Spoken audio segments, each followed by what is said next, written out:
वो एक अपराध बोध आ जाता है। हाँ, लेकिन क्या हो अगर ये कोई ताना हो ही ना?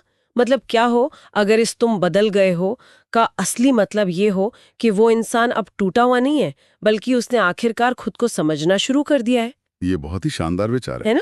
तो आज की हमारी ये जो गहन चर्चा है वो खास तौर पर उन लोगों के लिए एक दिशा निर्देश है जो अपनी खोई हुई पहचान को फिर से ढूंढने की कोशिश कर रहे हैं।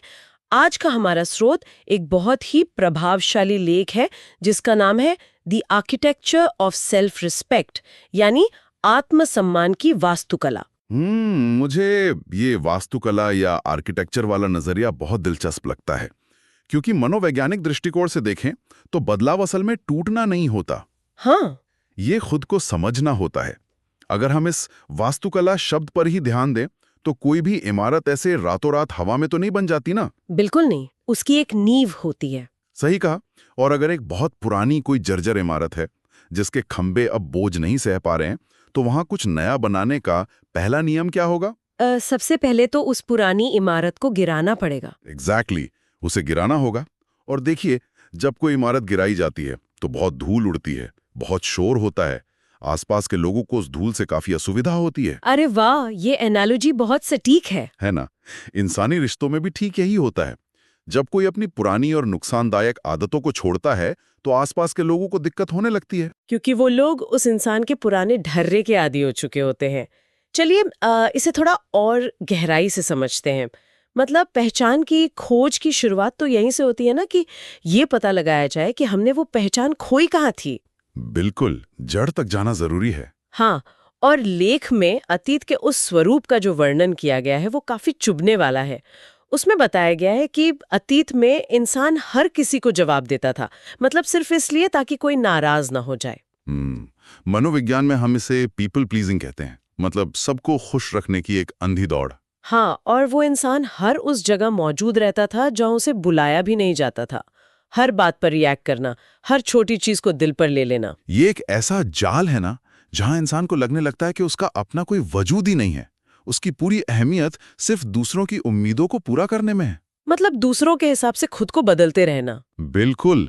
और ऐसा करते करते एक दिन एहसास होता है कि वो खुद को पूरी तरह से खो चुका है। यहाँ पर मेरे दिमाग में एक सवाल आ रहा है, और मुझे लगता है कि ये दुविधा बहुत लोगों के मन में आती होगी। बताइए, क्या सवाल है? मतलब क्या हर जगह मौजूद रहने की या हर बात का जवाब देने की ये आदत वास्तव में दयालुता नहीं है?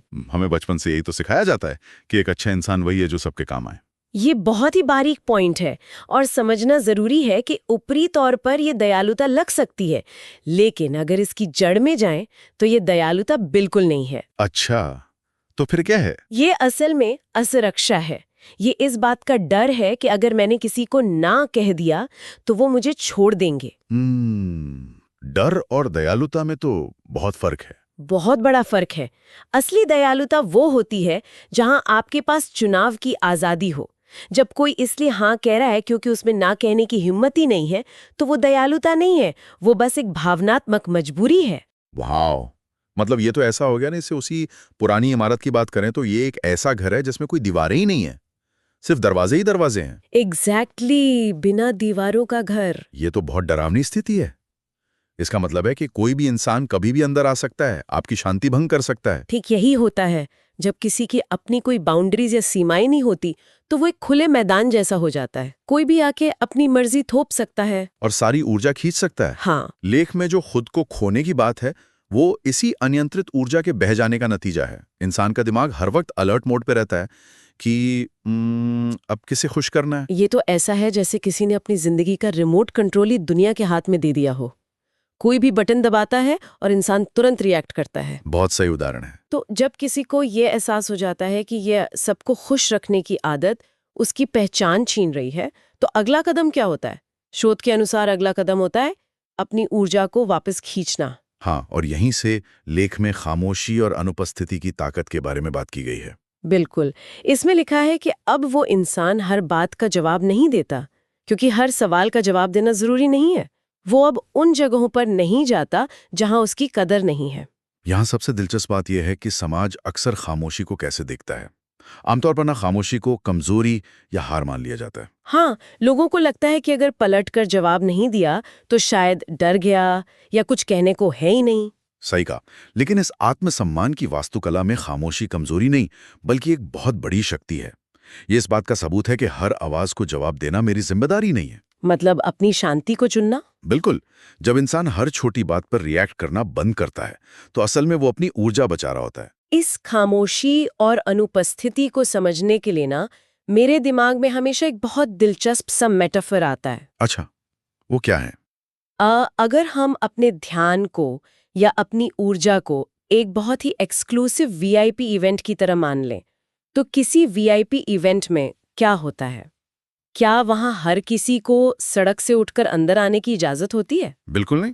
वहां तो सख्त चेकिंग होती है। एग्जैक्टली वहां एक गेस्ट लिस्ट होती है, सुरक्षा गार्ड होते हैं। उसी तरह किसी भी इंसान की मानसिक शांति भी एक वीआईपी इवेंट होनी चाहिए ना।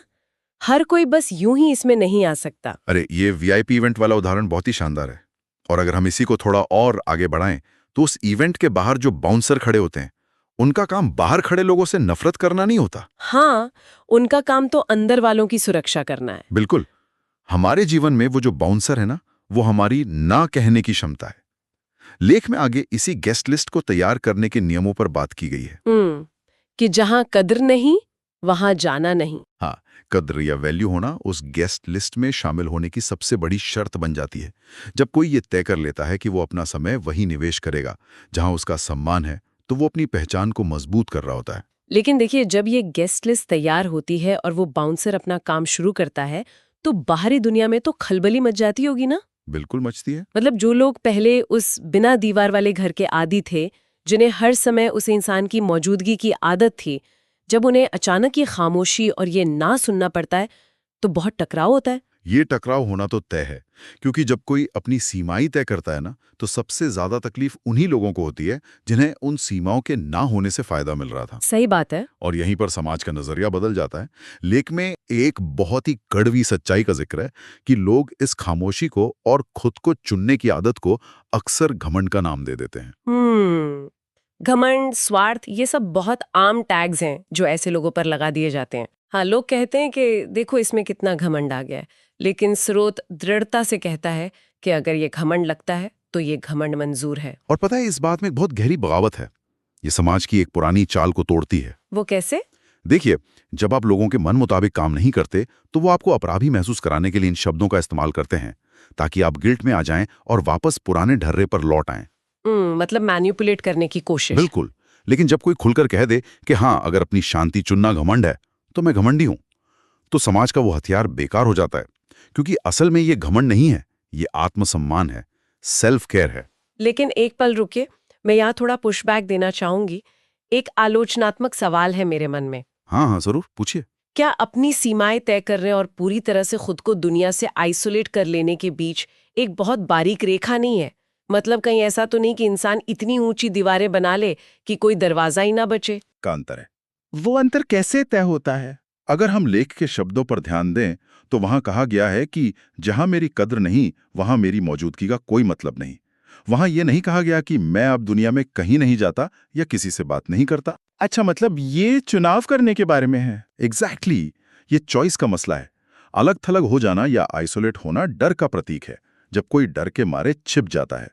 लेकिन बाउंड्रीज बनाने का मतलब है कि इंसान पूरी जागरूकता के साथ तय कर रहा है कि वो कहां निवेश करेगा। समझ गई। आत्मसम्मान की वास्तुकला कोई अंधी दीवार खड़ी करना नहीं है। एक अच्छी इमारत में सुरक्षा के लिए दीवारें होती हैं, लेकिन रोशनी और सही लोगों के आने के लिए दरवाजे और खिड़कियां भी होती हैं। मतलब ना कहना उस इमारत की नींव है, ताकि सही चीजों को हाँ कहने की जगह बच सके। बिल्कुल सही कहा आपने। तो इन सीमाओं को स्थापित करने का और इस तथाकथित घमंड को अपनाने का अंतिम परिणाम क्या होता है? इसका अंतिम परिणाम एक ऐसी आजादी है जहां किसी को खोने का डर पूरी तरह से खत्म हो जाता है। और यही लेख का अंतिम और सबसे शक्तिशाली निष्कर्ष भी है। उसमें लिखा है, अब मैं किसी को खोने से नहीं डरता क्योंकि मैंने खुद को पा लिया है। ये एक पंक्ति पूरे सफर का निचोड़ है। जब तक जिंदगी दूसरों को खुश करने में बीतती है, तब तक हमेशा एक डर बना रहता है कि कोई छोड़ ना दे। एक ऐसी परीक्षा जिसका कोई सिलेबस ही नहीं है। बिल्कुल। लेकिन जब कोई अपनी बाउंड्रीज तय कर लेता है तो वो डर गायब हो जाता है। क्योंकि तब समझ आ जाता है कि जो रिश्ते सिर्फ आपकी हाँ में हाँ मिलाने पर टिके थे वो कभी सच्चे थे ही नहीं। सही बात है। सच्चे लोग तो सीमाओं का सम्मान करते हैं। तो अगर इस पूरी चर्चा को समेटना हो तो अपनी पहचान ढूंढने का मतलब कोई नया इंसान बनना नहीं है, बिल्कुल नहीं। बल्कि ये उन चीजों और आदतों को छोड़ने के बारे में है जो हमारी अपनी थी ही नहीं। उस पुरानी इमारत का मलबा हटाना ताकि हम अपनी असली नींव देख सकें। इसे ऐसे भी समझ सकते हैं कि समाज ने और डर ने इंसान के ऊपर जो परतें चढ़ा दी थी, ये उन नकली परतों को छीलने की प्रक्रिया है। जब वो हट जाती हैं तो जो बचता है वही असली स्वरूप है। बहुत खूब। तो इस गहरी चर्चा को खत्म करने से पहले श्रोताओं के लिए सोचने लायक एक बहुत ही गहरा बिंदु छोड़ते हैं। बिल्कुल, कुछ ऐसा जिस पर लोग आराम से विचार कर सके। हाँ, हमेशा इस बात पर गौर किया जाना चाहिए कि जब कोई व्यक्ति किसी की सीमाएं तय करने पर या उसके ना कहने पर बहुत अधिक नाराज होता है, तो क्या वो वास्तव में उस इंसान की कद्र कर रहा था या वो महज उसकी आज्ञाकारिता और उसके हमेशा उपलब्ध रहने का फायदा उठा रहा था। ये एक ऐसा सवाल है जो किसी भी रिश्ते की सच्चाई को एकदम शीशे की तरह साफ कर सकता है। बिल्कुल, ये सोचने पर मजबूर कर देता है कि सामने वाला व्यक्ति आपके वजूद से प्यार करता है या बस आपके झुके रहने से। तो बस इसी विचार के साथ आज की ये गहन चर्चा यहीं समाप्त करते हैं।